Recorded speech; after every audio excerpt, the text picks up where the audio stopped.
Hello les followers, hello les amis, aujourd'hui petite vidéo sur ma garde à vue, et oui j'ai été placée en garde à vue.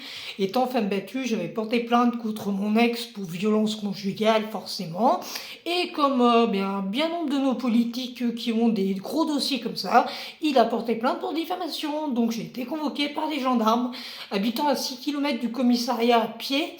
C'est un petit papy très gentil qui m'a descendu, mais qui roulait à 30 à l'heure. Donc en descendant au commissariat, nous avons croisé des flics qui venaient chez moi me chercher. Donc je suis arrivée au poste, ils m'ont directement mis les menottes et placé dans une cellule. Donc évidemment, je hurlais, j'ai foutu le bordel en cellule.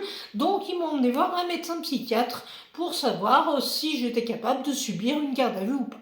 Première question du psychiatre, est-ce que tu entends des voix ? Donc, comme je lui ai répondu, à part la télé de ma voisine en dessous, quand elle est vieille, elle met un petit peu fort, je n'entends pas de voix, je ne suis pas encore Jeanne d'Arc, la première femme schizophrène, selon mon psychiatre. Parce que quand tu entends des voix, tu es schizophrène. Donc, je ne suis pas dans ce cas-là. Deuxième, est-ce que vous avez des hallucinations ? Donc là, j'ai vu Bernadette Soubirous. Alors, sur la meuf, elle était sous champ ou sous LSD. Il n'y a pas d'autre explication. Et elle devait être aussi schizophrène. Voilà. Moi, j'avais juste pété une mine. Mentalement, je n'avais pas accepté pardon, le fait que mon ex puisse s'en sortir alors que la première fois il avait pris 1 an de prison. Je n'ai pas compris la deuxième fois pourquoi il ne reprenait pas une peine de prison, et tout simplement ce que ce monsieur a dit, je vais faire une cure de désintoxication.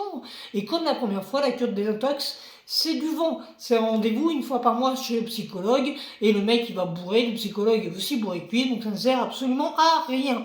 Voilà, donc voilà. Classement en HP directement, 2 mois direct, parce que les filles qu'on dit elle n'est pas capable de subir une garde à vue, elle tapait contre les murs, elle nous a insultés, elle a dit que c'était pas normal, donc voilà. Donc je plains beaucoup de femmes battues qui subissent ça, la plupart finissent en HP au moins 3 jours après des violences, et se retrouvent après dehors sans rien. Voilà, totalement démunis. Donc c'est une honte. Donc vivement qu'en 2025, peut-être les lois et la justice changent un peu, ça nous ferait du bien.